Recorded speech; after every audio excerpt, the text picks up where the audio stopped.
kuya at mga kasangbahay. Ako si Boy Logro po, kasama. Siyempre, pinakamagandang Chef Che sa balat ng lupa. Yan! Chef Che! Good morning po sa inyo, Kuya Daniel, at ating mga kasambahay. Hati namin pang negosyo recipe dito sa Food and Beverage Business Series ng Bread and Butter. So, ang gagawin natin ngayon is yung Java rice, tapos burger steak, gamit naman yung ating Gravy ng Easy Pro. So, gagawin natin ngayon, Chef Boy, yung ating Easy Gravy sauce. Powder Mix. So, nilagay mo na yung ating 1 liter of water. At meron tayo ditong isang serving para sa ating gravy powder mix. Imagine sa 1 liter, 3 piso lang yung magagamit natin. Sa 1 litro? Yes, dun sa ating gravy powder mix. Wow!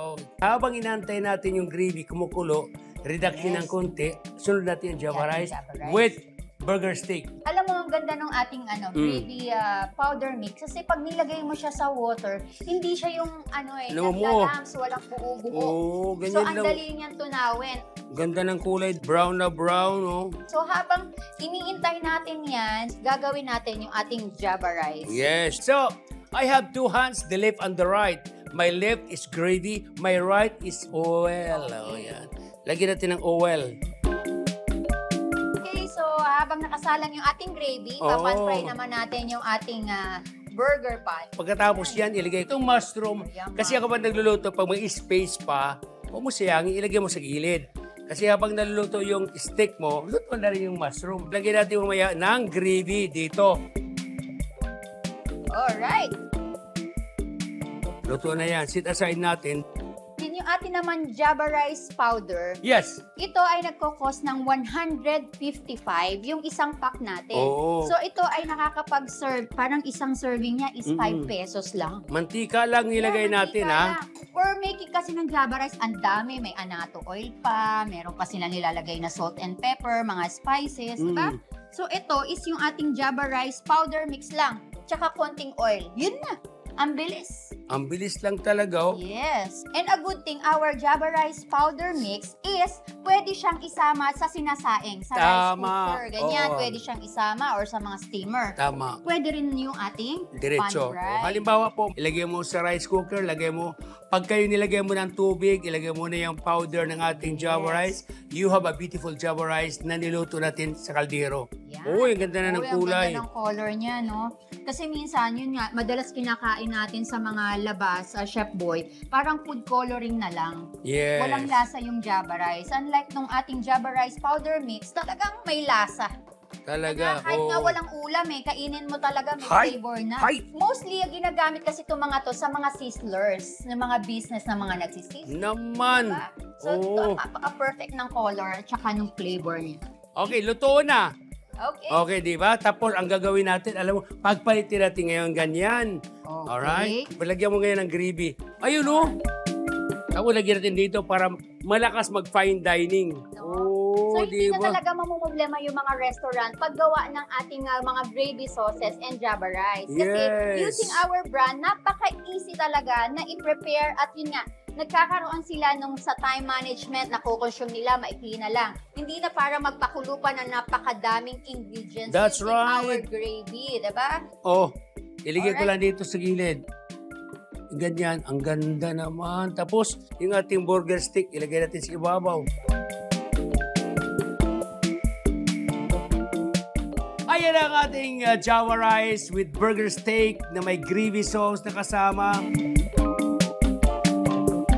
Chef Che, ako ito, excited na naman ako dito dahil pang matanda, pang bata, pang kids, pang nanay, pang lula, habang may ngipin, kahit walang ngipin, pwede. Yes. Ang gagawin natin ay yung ating French fries Easy Pro, which is using our Easy Pro powder mix. So meron tayong sour and cream, meron tayong barbecue and cheese. Yung mga nagbi-business talaga mag-start, so this is very affordable. And a good thing about this is yung ating isang pack is 350 pesos. Sa 1 kilo, ang makukonsume mo lang is 35 pesos. O yan, So no? imagine, magpiprito ka lang ng fries. Tapos meron tayong different flavor nito. Oo. Ito hindi lang naman sa fries siya ginagamit. Ito sa mga chips. Ginagamit din to mga chicken, mga powdered flavor.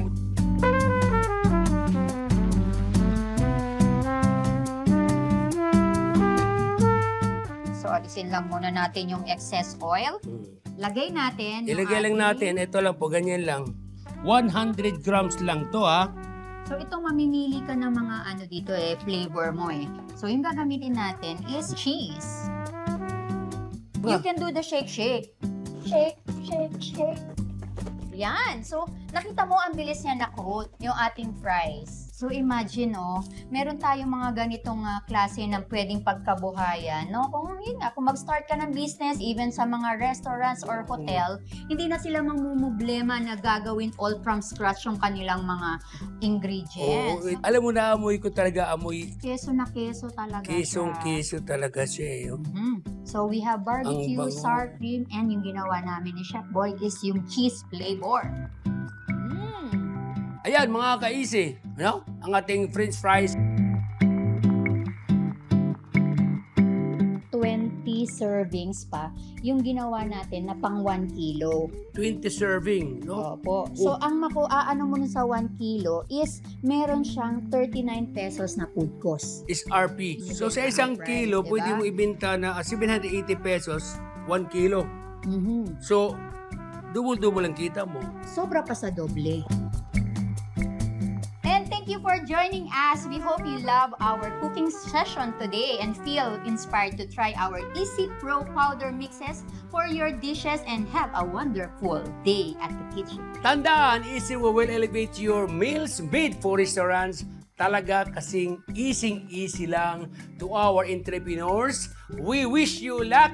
Palagi nating tatandaan na sa pagninegosyo, kapag may tiyaga, ay may pagpapala. Ako po, Chef Boy Logro. And ako si Chef Shea Jacinto. Have a nice day! Bye-bye!